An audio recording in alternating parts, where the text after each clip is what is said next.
14 associations tunisiennes ont estimé que le rapport présenté par l'État tunisien devant le Conseil des droits de l'homme à Genève est contradictoire avec la réalité en Tunisie.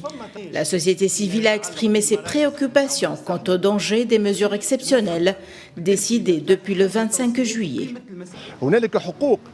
Il y a des droits auxquels on ne peut pas toucher, notamment les droits des femmes, mais nous avons constaté que l'État a mis en danger de nombreuses questions liées aux libertés individuelles et qui touchent aussi au principe de parité entre hommes et femmes dans les élections. Il y a aussi des engagements pris par la Tunisie dans le rapport de 2017 qui n'ont pas encore été mis en œuvre. La formation du Conseil supérieur de la magistrature nous a obligés à lutter pendant des décennies et nous a demandé de nombreux sacrifices.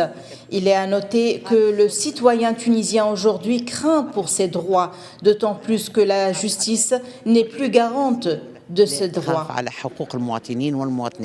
À noter aussi que le Haut Commissariat des Nations Unies aux droits de l'homme a émis dans un rapport des préoccupations quant à l'évolution de la situation des droits de l'homme en Tunisie. La chef du gouvernement tunisien, Najla Bouden, a tenté de calmer les appréhensions des instances internationales.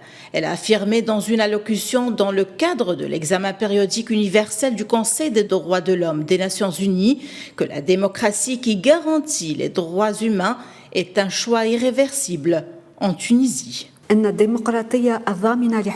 démocratie qui garantit les droits de l'homme et les libertés en Tunisie est un choix irréversible. Mais nous ne voulons pas qu'elle soit une démocratie fragile ou fictive qui cache des problèmes structurels profonds, mais plutôt une démocratie qui remplisse les conditions de la durabilité. Les appels de la société civile et des organismes nationaux et internationaux de défense des droits de l'homme, de presse et d'expression ne cessent d'alerter sur les dérives et les lacunes flagrantes en matière de législation et de pratiques intolérables qui violent ouvertement les droits des citoyens en Tunisie.